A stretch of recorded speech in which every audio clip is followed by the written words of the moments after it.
You've got 15 minutes. That's it? That's it. Give me strength.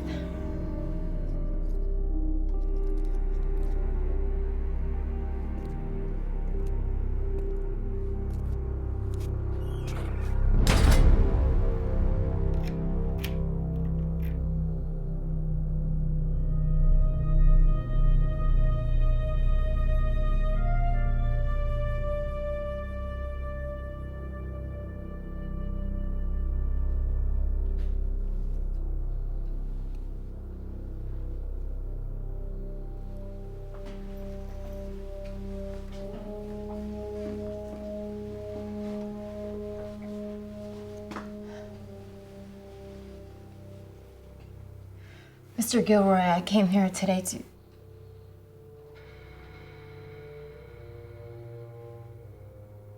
I'm here because there are some things about you I can't understand. Your eyes are very light. That deep shade of blue that reassures people, comforts them, gets them to trust you when they don't even know you, Miss. Smith. Miss Smith. Deep blue eyes, yes, but not frightened. You're not afraid of me, are you, Miss Smith? Should I be?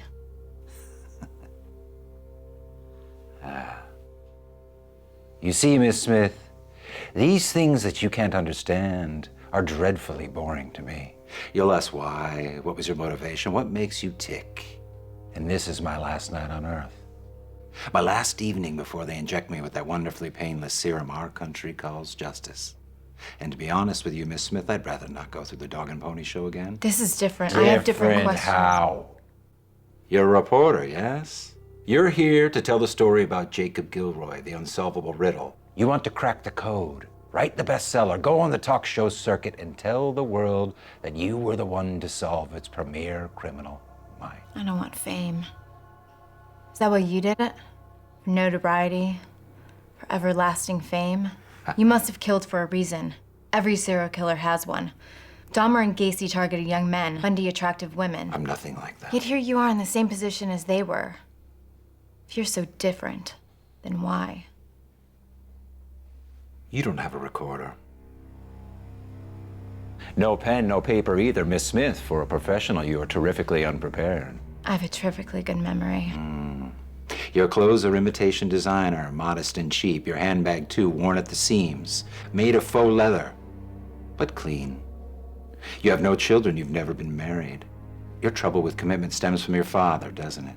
What did he do? Fled early? Left your mother for a younger woman, perhaps? No. That locket that you hold in your hand when you're anxious, like you do so tightly now, he gave that to you, didn't he? You were the apple of his eye. Now that's all you have left of him. He was murdered, was he not? Cancer. Oh.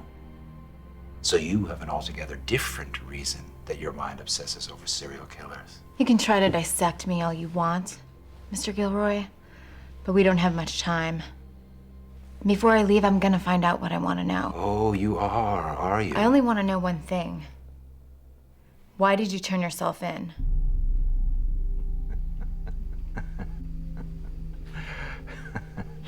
Clearly something happened at the end of your spree. Spree. What was it? Spree. Such a disdained word in the English language, often coupled together with descriptors such as killing or shopping. But again, which is worse? Don't avoid the question. Did it have something to do with your last victims? Do you remember? I'll avoid the questions as long as they're as inane as that one, Miss Smith. Do you remember? Such a question implies a fallible mind. Then you can tell me about that day. Was it planned? Were your victims random? A fallible mind would also see my victims as random. It would see chance. It would spout trite platitudes like the world is full of surprises. It would follow mindless doctrines like karma or religion. What has religion got to do with it? What hasn't it? A man-made fabrication. A blind wool pulled over the public eye, full of nonsensical lies to keep ignorant fools in its grasp. There are worse things to believe in.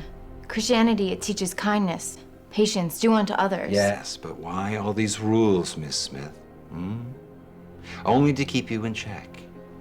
Only to have you foolishly believe that your pain and suffering will someday be rewarded. Tell me, Miss Smith, what did they tell you when your father died? Huh? Everything happens for a reason. Or better yet, it's all part of God's plan. Who did you turn to, Miss Smith? Did they not promise you that if you went to church and led a good Christian life, that one day you'd be able to see him again in heaven? I will see him again. Your voice is uncertain. You have doubt. What kind of God takes a father away from his little girl?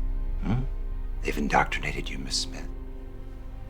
Just like so many others, they have you living under their comfortable blanket of ignorance. Oh, but it's not your fault. They do whatever pleases them. Rape, murder, extortion. They harm men, they harm women, they even harm small children, and the whole world turns a blind eye to their actions. And they think they can get away with it. You used to go to church. A long time ago. Something happened to you, didn't it? Something horrible. You tried to tell someone. The priest, your parents, anyone who would listen to you. But no one would. The people you trusted the most sided with the church. You felt hurt, angry, betrayed. You would exact revenge on those who harmed you. But it couldn't be obvious, though. No priests, clergymen, that would create a profile. But people of faith, any faith, there's billions of them. They would be easy, untraceable targets. You killed to exact revenge on organized religion. Ironic. You yourself pretended to play God. My victims, Miss Smith, each and every one of them got exactly what they deserve. Got what they deserved? Careless. Trite platitude. No, trite. Your last day and so close to fooling everybody. It'd be a shame if the world discovered that its premier criminal mind was so simple. They don't have to know. They never would have caught you. Now tell me, Jacob, why are you here?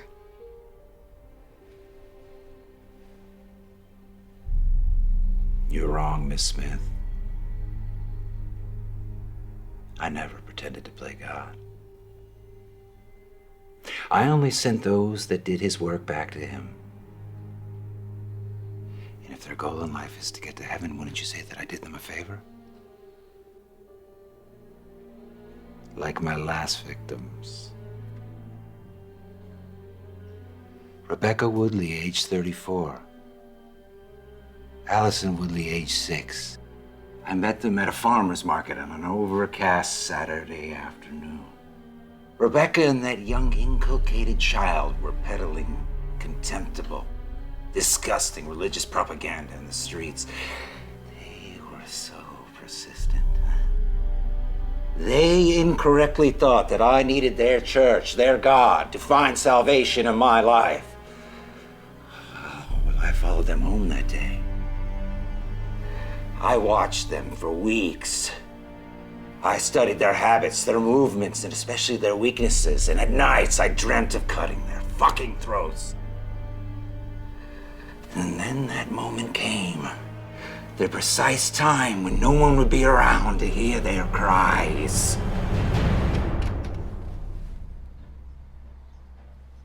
Can I help you? Yeah, excuse me, ma'am. My family and I just purchased a house just up the street, and, this might be a little out of line. I don't know if you're religious at all, but do you happen to know of any good Christian churches in the area? Well, as a matter of fact, I do. Our church is just right down Main Street. Oh, In fact, I have a pamphlet inside if you'd like to take a look.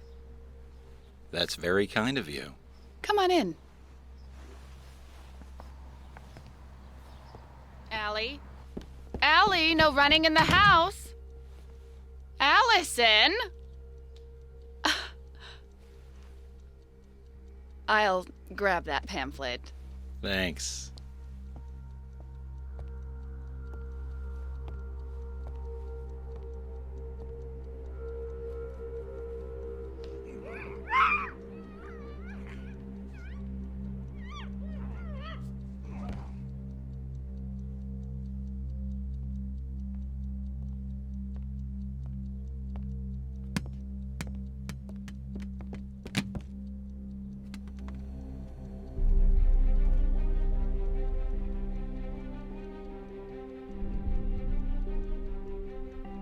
Some things never change, little Allie. Knew it was me? This whole time? You knew? Why didn't you say anything? Better question is, why didn't you? Time's up. Jacob, I need to know. No more games. Please. Just tell me. It hardly matters now. Did you hear me? Time's Hardly up. matters. I had years of sleepless nights in foster homes, medication, therapy, years of questioning everything I believe in. Look, you just can't come in here. My mother was all I had. You killed 47 people and just stopped.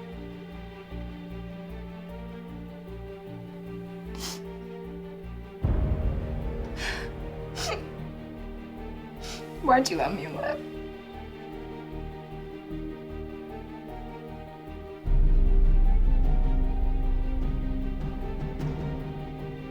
I saw you that day.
Still not certain what I saw that day. You can understand how that doesn't sit well with me. Call it divine intervention. Call it insanity. Call it whatever you want. I was precise, meticulous. No circumstance was unaccounted for. But then you have to understand something happened that was out of my control. For the first time in my life, I knew I'd truly been bested. And that's when I knew I couldn't continue. That it was over.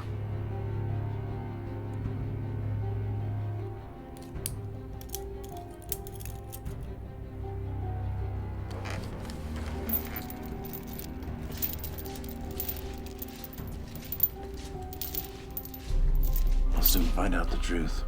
But know this. There are no coincidences in life, family. Something is out there. Something watches over you. Remember that.